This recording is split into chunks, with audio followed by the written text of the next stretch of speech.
14 kilomètres. C'est tout ce qui sépare l'Europe de l'Afrique à Gibraltar. 14 kilomètres. La Chine a construit des ponts de 55 kilomètres. Alors pourquoi, après 500 ans d'essais, personne n'a réussi à relier ces deux continents? Parce que le problème n'est pas la distance. Le problème, c'est ce qui se passe sous l'eau. Là où deux océans se rencontrent, là où l'eau coule dans deux directions en même temps, là où le fond cache un secret vieux de 6 millions d'années. Aujourd'hui, vous allez comprendre pourquoi certains ponts ne seront jamais construits.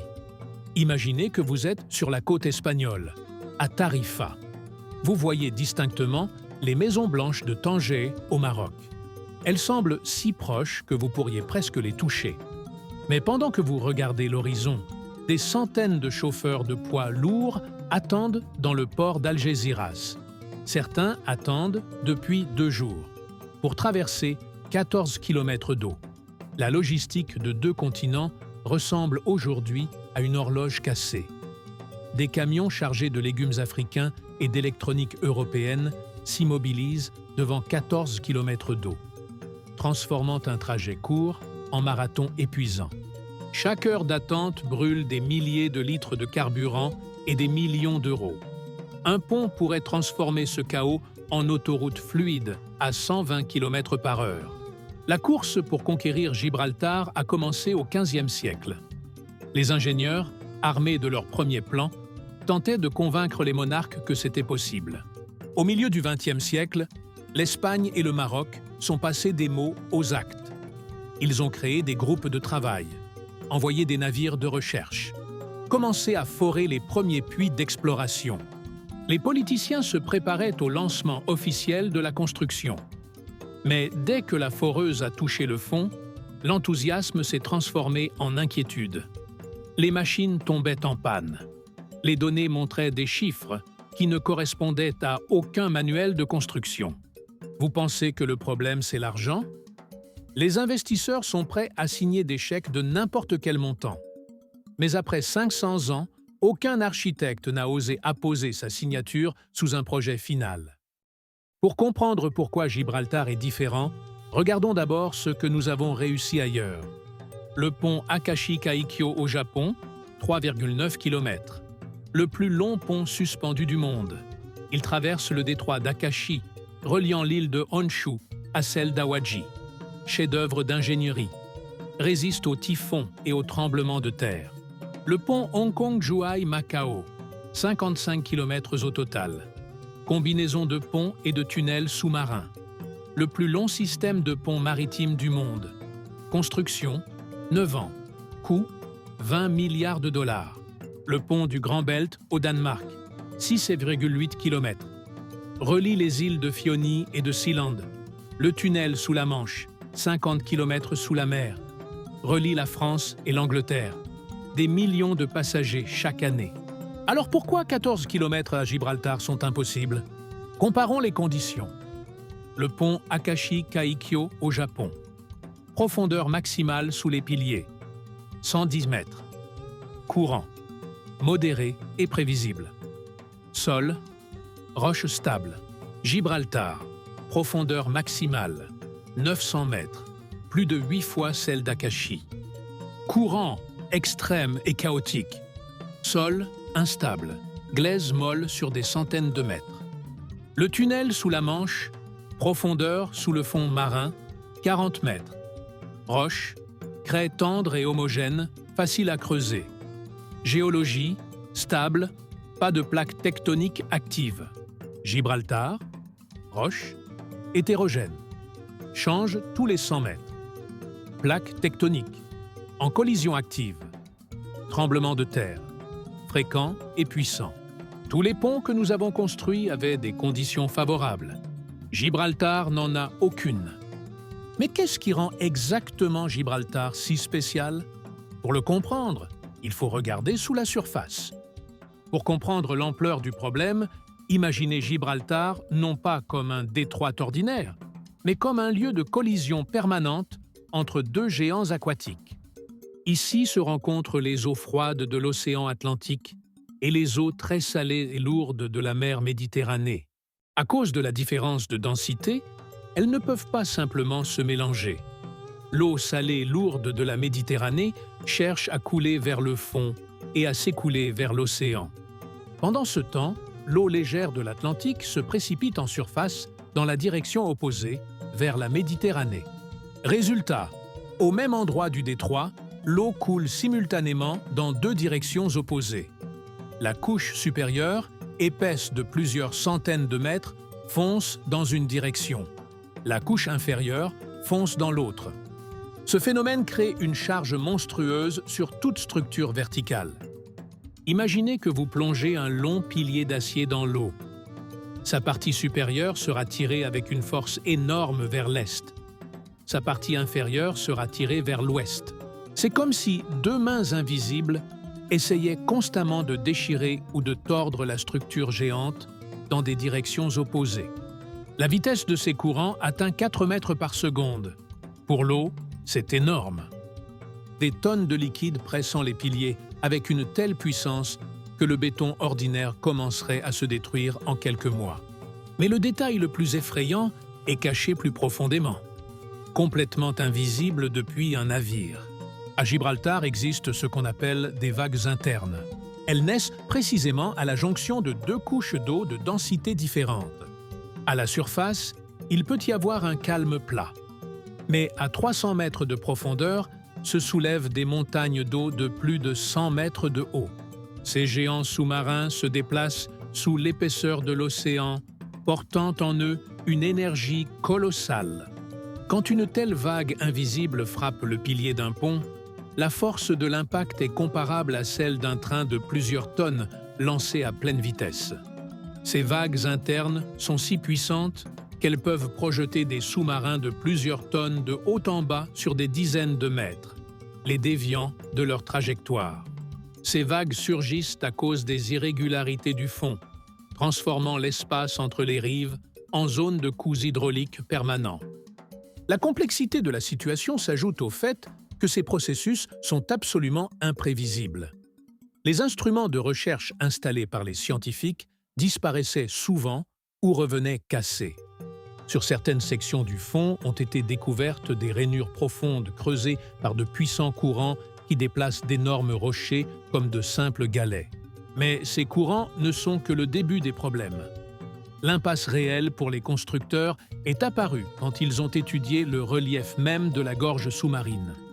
Il s'est avéré que le fond du détroit de Gibraltar ne ressemble en rien à une plateforme plane sur laquelle on pourrait tranquillement ériger des fondations. Imaginez une gorge sous-marine gigantesque avec des falaises abruptes et des rochers acérés. À l'endroit le plus étroit, la profondeur atteint 900 mètres. Pour que vous compreniez l'échelle, ce sont 3 tours Eiffel, empilées les unes sur les autres et complètement cachées dans l'abîme. Même sur la section la moins profonde, le haut fond de Camarinal, la profondeur est de 300 mètres. Imaginez un immeuble de 100 étages qui se tient sur une pente rocheuse irrégulière, dans l'obscurité totale. L'impasse principale pour les constructeurs, l'installation des piliers. Pour un pont ordinaire, il faut de puissantes colonnes de béton solidement ancrées sur un sol dur. Mais il n'existe aucune technologie au monde permettant d'ancrer un tel colosse à des centaines de mètres de profondeur dans un courant aussi puissant. Il faut non seulement descendre une colonne pesant des dizaines de milliers de tonnes, mais la fixer parfaitement droit sur le rocher sous une pression d'eau monstrueuse. Le moindre écart d'1 degré, et la colonne se brisera sous son propre poids. Comment poser des fondations là où même les robots de recherche ont du mal à rester en place? On cite souvent en exemple le célèbre pont japonais Akashi Kaikyo. Mais si on le compare à Gibraltar, le projet japonais ressemble à une promenade facile. Là-bas, la profondeur de la mer sous les piliers n'est que de 60 mètres. C'est 5 fois moins que sur la section la plus pratique de Gibraltar. L'expérience des constructeurs turcs ou danois est également inutile ici. C'est comme essayer de construire un vrai gratte-ciel en utilisant les règles d'assemblage d'un jeu de construction pour enfants. La combinaison de distances énormes et de profondeur extrême rend toute expérience mondiale existante simplement non pertinente. Mais les ingénieurs ne se sont pas avoués vaincus. Ils ont proposé des solutions dignes de la science-fiction. Découvrez maintenant les projets fous imaginés pour vaincre Gibraltar. Quand les plans classiques avec piliers en béton ont fini à la poubelle, les ingénieurs ont proposé des idées qu'on aurait qualifiées de folie il y a 30 ans. Puisqu'on ne peut pas s'appuyer solidement sur le fond, l'idée est venue de faire flotter le pont. L'une des propositions les plus discutées, un pont flottant sur des pontons géants. Imaginez des blocs gigantesques de la taille d'une maison. Ils maintiennent la route comme des flotteurs sur une canne à pêche. Cela semblait être la solution idéale. Pas besoin de creuser dans les rochers à 900 mètres de profondeur. Mais dès que les mathématiciens se sont mis au calcul, l'optimisme s'est rapidement transformé en nouvelles inquiétudes. Le problème est venu d'où on ne l'attendait pas. Gibraltar est l'une des routes maritimes les plus fréquentées au monde. Chaque année, des dizaines de milliers d'énormes pétroliers traversent ces 14 kilomètres. Un pont flottant deviendrait pour eux une barrière physique infranchissable. La moindre erreur de navigation ou panne de moteur sur un navire de 300 000 tonnes transformerait ce pont en tas de ferraille en quelques secondes. De plus, les pontons devraient être ancrés au fond par des câbles d'acier de l'épaisseur du tronc d'un adulte. Dans les conditions de mouvement chaotique constant de l'eau, ces ancrages subiraient des charges extrêmes impossibles à contrôler. Un autre projet a alors été proposé, un pont suspendu avec des portées records de 5 km. Pour soutenir un tel colosse, il faudrait des piliers de plus de 500 mètres de haut, plus haut que beaucoup de gratte-ciel modernes. Mais ici, les ingénieurs se sont heurtés au plafond des possibilités même des matériaux. Il s'est avéré que les câbles d'acier sous un tel poids commenceraient à s'étirer et à perdre leur résistance simplement sous leur propre poids. Nous avons atteint la limite où le métal cesse d'être fiable. Si on rend les câbles encore plus épais, ils deviendraient si lourds que la structure s'effondrerait sous son propre poids avant même que la première voiture ne la traverse. Après cela, l'attention s'est tournée vers un tunnel sous-marin. Si on ne peut pas passer au-dessus de l'eau, l'idée est venue de s'enfouir dans le sol. Cela résoudrait le problème des tempêtes et des énormes navires en surface. Un projet a été développé, l'Afri-Tunnel, pour poser une voie ferrée sous le détroit. Mais Gibraltar n'est pas la Manche, où sous l'eau repose une craie tendre et docile. Ici, une exploration préliminaire a montré que la composition des roches change tous les 100 mètres. D'énormes machines coûtant des centaines de millions de dollars risquent simplement de rester coincées dans une masse hétérogène impossible à calculer à l'avance. Chaque nouvelle solution se heurte à une barrière physique qu'on ne peut ignorer. Nous créons des alliages ultra résistants, mais Gibraltar a toujours un coup d'avance. Et pendant que les meilleurs esprits de la planète débattent de l'épaisseur des câbles, la Terre elle-même sous le détroit leur prépare une surprise contre laquelle tous les calculs sont impuissants. Vous êtes-vous déjà demandé ce qui se passe quand deux continents énormes se dirigent l'un vers l'autre, précisément là où vous avez décidé de construire un pont? Quand les ingénieurs ont compris comment combattre les courants, la nature leur a réservé la surprise la plus massive. Il s'est avéré que le détroit de Gibraltar n'est pas simplement une fissure dans la Terre, mais le lieu de collision directe de deux parties géantes de la planète. Ici passent les frontières de deux énormes plaques lithosphériques, africaines et eurasiatiques. Le plus effrayant, ces plaques ne restent pas immobiles. L'Afrique se déplace lentement mais inexorablement vers le nord, empiétant littéralement sur l'Europe. La vitesse de ce mouvement est faible, seulement quelques millimètres par an. Mais pour un pont rigide, c'est une condamnation à mort. Imaginez, vous construisez un pont de 14 km et les rives auxquelles il est attaché rampent constamment l'une vers l'autre, essayant d'écraser la structure. Ce mouvement engendre encore un autre danger, une forte activité sismique. La région du détroit est régulièrement secouée par des tremblements de terre qui surgissent à cause de la tension accumulée dans la croûte terrestre. Dans l'histoire de ce lieu, il y a déjà eu des catastrophes qui ont rayé de la carte des villes entières. Si on construit ici un pont rigide classique, Le premier séisme sérieux le transformera en tas de béton brisé. Lors d'un tremblement de terre, les piliers sur différentes rives commencent à bouger dans des directions opposées. Créer une structure qui serait assez flexible pour de tels chocs et en même temps assez solide pour supporter des milliers de tonnes de poids est aujourd'hui impossible. Mais même si nous protégions le pont des tremblements de terre, un nouveau problème surgirait, caché dans le fond lui-même. Lors d'une étude détaillée, il s'est avéré qu'il est composé de roches sédimentaires extrêmement traîtresses et molles. En réalité, c'est comme une bouillie épaisse et collante d'argile et de sable qui s'enfonce sur des centaines de mètres. Essayer d'installer un pilier lourd sur de telles fondations ressemble à essayer de planter un pieu dans un marécage. Il s'enfoncera lentement, mais sûrement. Ces couches de sol changent leurs propriétés sous la pression de l'eau ou à la moindre vibration. Comment construire quelque chose d'éternel là où le sol lui-même sous vos pieds se comporte de manière instable? Les chercheurs ont tenté de trouver au moins une section avec de la roche dure, mais le résultat a été décourageant. Presque tout le fond dans la zone de construction est recouvert de dépôts meubles qui se sont accumulés ici pendant des millions d'années.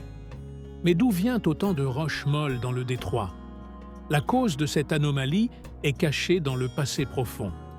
Il y a environ 6 millions d'années, la mer Méditerranée s'est presque complètement asséchée. Quand le barrage naturel dans la région de Gibraltar s'est effondré, les eaux de l'Atlantique se sont précipitées en retour avec une force énorme. Ce méga-déluge ancien a littéralement broyé les rochers en fine poussière, qui s'est déposée précisément ici, à l'endroit le plus étroit. La catastrophe ancienne a formé la structure du fond qui, des millions d'années plus tard, est devenue une barrière infranchissable pour les ingénieurs modernes. Aujourd'hui, le verdict de la science est sans appel. Construire ici un pont classique est impossible. Nous avons appris à créer des matériaux ultra résistants. Mais nous ne pouvons pas changer la nature du fond, qui est incapable de servir de fondation. Toute intervention brutale dans ce système menace de provoquer des glissements de terrain sous-marin à grande échelle. Le projet de relier les continents reste une utopie audacieuse qui se brise contre la réalité géologique de la planète. Alors que nous avons construit des ponts à travers des baies entières et des tunnels sous des détroits, Gibraltar reste différent. Ce n'est pas la distance qui pose problème. Ce sont 14 kilomètres faciles. Le problème, c'est ce qui se cache sous ces 14 kilomètres.